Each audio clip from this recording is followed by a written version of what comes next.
What is up everyone, welcome to part 2 of my entire Doctor Who collection review.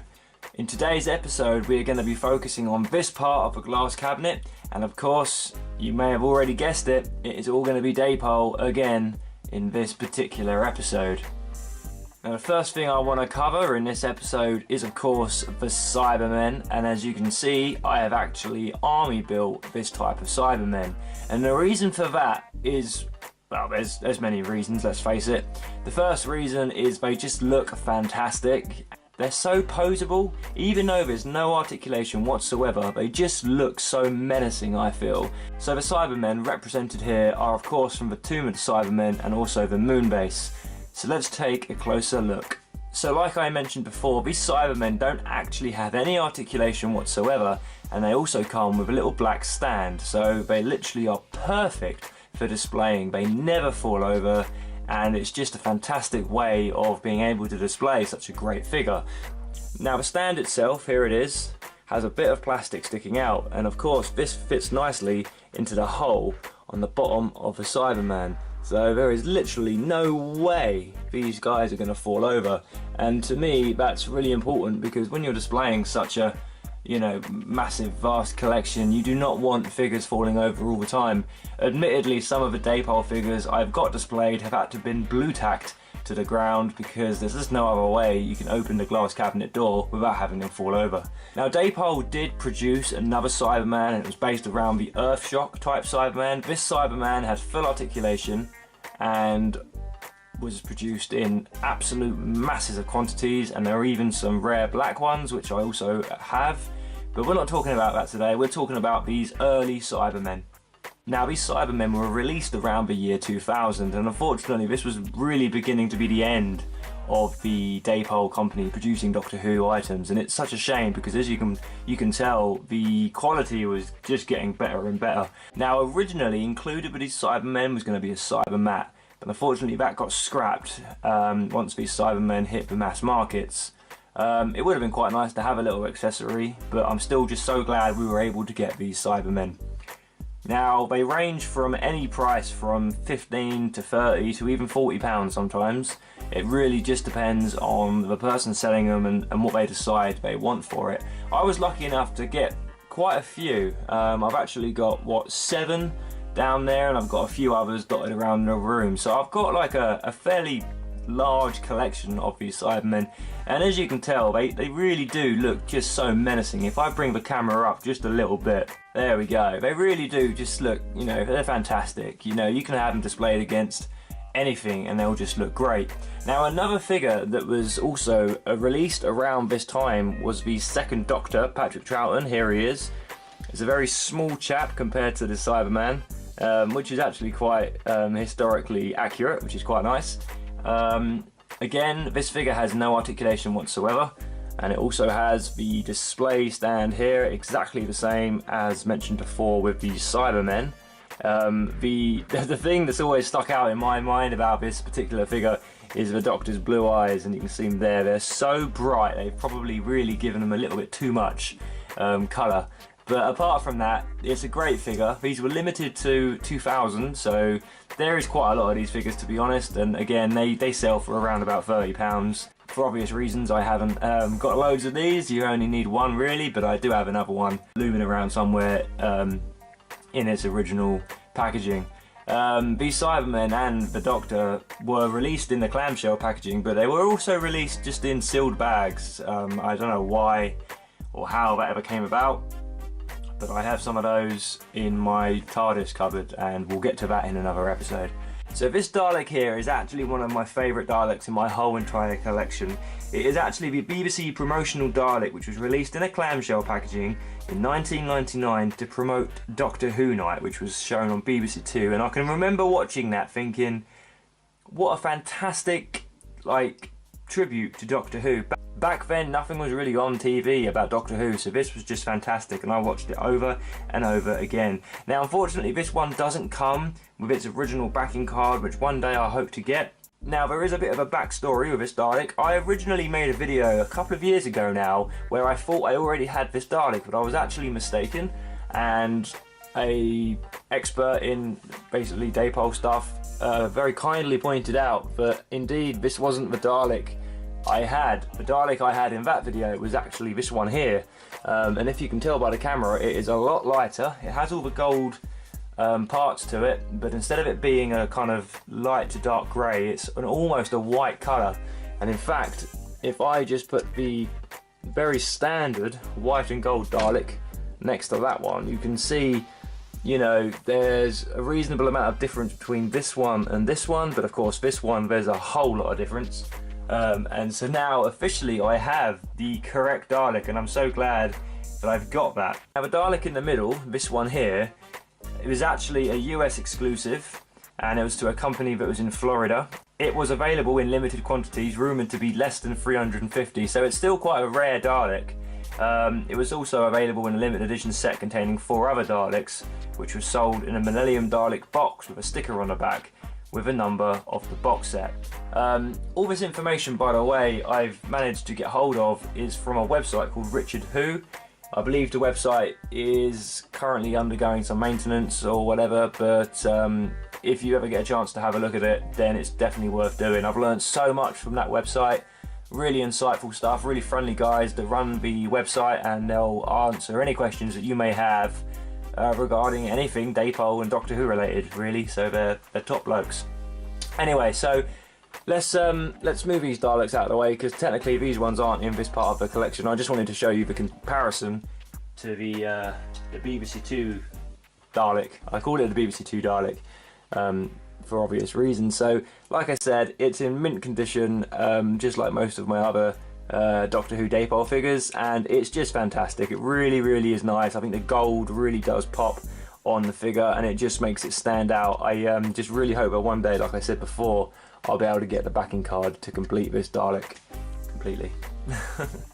And here we have a fantastic addition to the collection. Again, extremely rare to have this Dalek, and I'm so pleased that I do have it. It is the Christmas Dalek, and as you can see, it has a red ribbon attached there to the dome, so you can basically hang it on the Christmas tree. The Dalek is glittery green with red hemispheres and red slats, and it's also got a gold glittery dome, and the limbs are also the same colour. Now, not much is known about this particular Dalek and how many were released.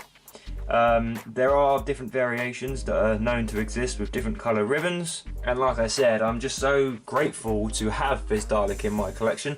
I have actually just recently purchased another one. It's slightly damaged, the head is not attached, and also the eye stalk seems to be wrong, and it's also not glittery. It's just a standard green colour with red. Let me show you. Now, as you can see here, I've just put another Dalek in front, and this is also the Christmas edition Dalek, but this one, unfortunately, the head is actually detachable, and that's not a good idea. That's not what we were going for, but it is actually broken. And also the ribbon isn't included, but you can see the hole in the dome where the ribbon would have been, and of course the eye stalk is the wrong colour as well. I'm not really sure what's happened to this Dalek, to be honest with you. And also a noticeable difference is this one isn't glittery, this one's just plain green with red, whereas the one in the box has the glitter kind of Millennium Dalek feel to it. So any other information on this Christmas Dalek that you may have, I would be very grateful to hear from you. But like I said, it's a fantastic Dalek. And something else to note, these Daleks didn't include any wheels in the bottom.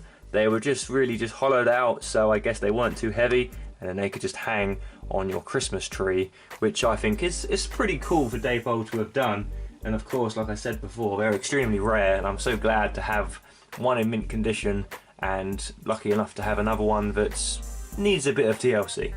So right there is the Cancer Research Dalek. This Dalek was released during December of 2000, and it was basically to raise awareness of cancer research. The packaging, if I just show you a little bit closer.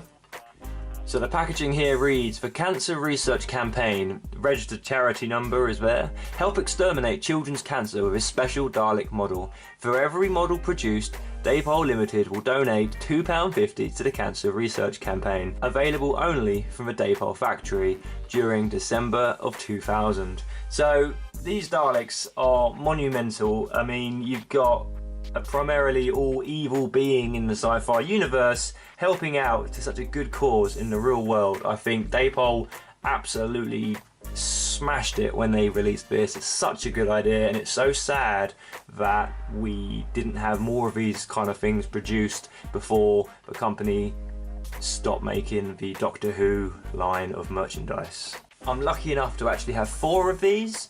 Now these range from anything from, you know, 100 to maybe even 200, 250 pounds a go. They're very, very expensive, very, very rare, and I'm so lucky to have just 4 in my collection. Yeah, so I just really, really appreciate when anyone lists one of these for sale, because it reminds me just how amazing the Doctor Who universe is, quite frankly, that we can, you know, have a figure created to donate to charity, and it all just goes hand in hand, really. It's fantastic. Now this Dalek here is still in its sealed packaging, and the reason for that, and it will never be opened, is because it's actually been signed by several members of the Doctor Who team. This Dalek is green and gold in colour. It's a Dalek that I don't actually own loose. I don't have any green and gold Daleks anywhere. There are many green and silver Daleks in the collection, but not green and gold. It's extremely rare, and I can only imagine that they did not produce many of these whatsoever, and it was done for a special event. Now, if I just very carefully show you these signatures on the card, you've got one signed there by John Nathan Turner, the man himself. You've got Sylvester McCoy there at the top, 7th Doctor. You've got Graham Harper, I think it is, down here, and another name that I can't quite make out, unfortunately. Gary something, perhaps. So it's quite fascinating to have this in the collection. Not many items that I have are signed, and it's obviously was signed by 4 people, so it makes this Dalek extremely rare. I was lucky enough to get this on eBay, and it cost me about 350 quid. So I'm gonna put that one back down. It kind of scares me to touch it too much. So that is a rare Dalek. I'd love to know what, you know, in order of rareness, where the Daleks stand, but of course you can't really do that, I suppose. Right, so moving on to the TARDIS, which I have in this part of the collection. It is actually raised, so it's easier to see. And it's very, very rare and exclusive indeed, and I was very lucky to pick this one up, to be honest with you. I never thought I would have any of these types of TARDISes, but I am lucky enough, like I said, to have one. So if we take a closer look, this TARDIS was actually made for a day with Annick Wells, and you may recognise the name there. That was, of course, Polly, who played Polly in 1966 to 1967. Now, this obviously, as you can see the date here, the 9th of October 1999, and this is number 9 of 10. If you were lucky enough to attend one of these events and get all 10, then you were indeed one of the luckiest people I've ever known. Like I said, I wouldn't imagine I'll be able to get many more of these, if ever. I've been collecting Daypole really since I was about 5 years old, and I'm nearly 30, and I've only managed to get just this one. So I am very grateful to my good friend that managed to source this for me. He knows who he is. But yeah, it's a lovely addition to the collection, and it's one of the pride and joys of my collection, quite honestly. It's in its original box. The TARDIS itself has 35th anniversary written on it just above. If I show you up here above the door, 35th anniversary there.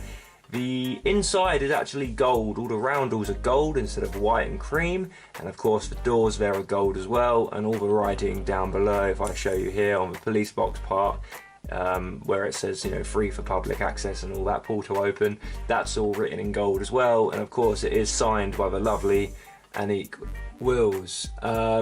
It's great. I've actually met her a couple of times, so I kind of feel like I've almost had it signed for me, but of course I didn't. In 1999 I was like 11, so I wasn't really old enough to be able to go to all these events, which really is a shame. If I was born just 10 years earlier, I would have gone to all of these events and would have bought everything in sight because I'm a little bit addicted. to day part of it. It's my drug, I suppose. But yeah, so that is the TARDIS. Again, I just love it so much, and I'm really enjoying showing off my collection to you guys. There is one more part of this video that I need to show you before we go.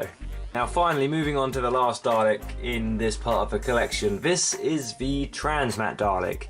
The Transmat Dalek is a rare Dalek, and it usually comes with a green mutant inside, and I have about 10 of those, so you know, it's rare in comparison to most Daleks, usually costing about £100.